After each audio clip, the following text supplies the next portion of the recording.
دور پہاڑوں پہ ایک گاؤں تھا جہاں پہ ایک چھوٹی سی جھونپڑی میں ایک لڑکا عدیل اور اس کی بڑی ماں رہا کرتے تھے۔ ان کے حالات کچھ اچھے نہیں تھے اور اکثر ہی گھر میں کھانے کی کمی ہوا کرتی تھی۔ ایک دن وہ دونوں کھانے کی ٹیبل پہ بیٹھے تھے لیکن کھانے کو کچھ تھا ہی نہیں۔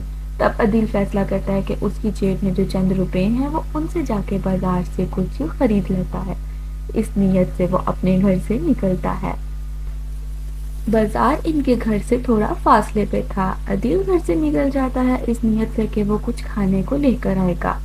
تھوڑی ہی دیر میں وہ بازار پہنچ جاتا ہے اور ایک برتن کی دکان پہ ایک بوڑھا آدمی کھڑا برتن بیچ رہا تھا۔ وہ عدیل کو روکتا ہے اور اس سے پوچھتا ہے کہ وہ کیا خریدنے جا رہا ہے۔ عدیل اس کو سارا بتاتا ہے۔ بوڑھا آدمی اس سے کہتا ہے تم مجھ سے یہ ہانڈی لے لو، یہ کوئی عام ہانڈی نہیں، ایک جادوئی ہانڈی ہے جو تمہارے سارے مسئلوں کا حل ہے۔ عدیل اس کی باتوں میں آ بھی جاتا ہے اور وہ خریدنے کے لیے تیار ہو جاتا ہے، لیکن بزرگ اس کو یہ بھی کہتا ہے تم نے لالچ کبھی بھی نہیں کرنی۔ لیکن عدیل اس کی اس بات پہ زیادہ دھیان نہیں دیتا۔ وہ ہانڈی لے کر اپنے ساتھ اپنے گھر آ جاتا ہے۔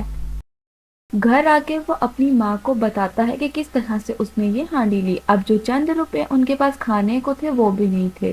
ماں یہ سن کے بہت غصہ ہوتی ہے لیکن ساتھ میں دکھی بھی ہو جاتی ہے۔ عدیل کو بھی لگتا ہے شاید اس نے غلطی کر دی، لیکن وہ پھر بھی ایک امید سے جس طرح سے جادوگر نے کہا تھا پانی ڈال کے چولہے پہ ہانڈی کو رکھ دیتا ہے اور بے صبری سے انتظار کرنے لگتا ہے۔ تھوڑی ہی دیر گزرتی ہے، ہانڈی میں سچ میں کھانا تیار ہو جاتا ہے۔ وہ بہت حیران ہوتا ہے اور اپنی ماں کو بلاتا ہے۔ جب ماں آ کے دیکھتی ہے تو ہانڈی میں سچ میں کھانا تیار تھا۔ دونوں ماں بیٹا بہت خوش ہوتے ہیں اور کھانے کی ٹیبل پہ بیٹھ کے بنایا ہوا کھانا کھانے لگتے ہیں۔ اس جادوئی ہانڈی نے تو ان کی زندگی ہی بدل دی تھی۔ اب یہ دونوں ماں بیٹا جن کے پاس کچھ کھانے کو نہیں ہوتا تھا ہر روز ایک نیا کھانا کھا رہے تھے جو کہ پہلے سے بڑھ کے ہوتا تھا ہر دفعہ۔ لیکن یہ زیادہ ٹائم تک نہیں چلا۔ ایک دن عدیل سوچتا ہے کہ اگر یہ ہانڈی کھانا دے سکتی ہے تو کچھ بھی دے سکتی ہے۔ اس کے دماغ میں لالچ آ جاتی ہے اور وہ سوچتا ہے کہ اس دفعہ اس ہانڈی سے وہ کھانے کی جگہ پیسوں کو منگائے گا اور بہت امیر ہو جائے گا۔ وہ ناشکری کر رہا تھا اور آگے سے آگے جانے کی کوشش کر رہا تھا۔ وہ سارا دن اس بارے میں سوچتا ہے کہ وہ کتنا امیر ہونے والا ہے۔ کچن میں آتا ہے، ہانڈی میں کھانا پڑا ہوتا ہے۔ وہ اس کھانے کو نکالتا ہے اور ہانڈی کو اپنے سامنے رکھ دیتا ہے۔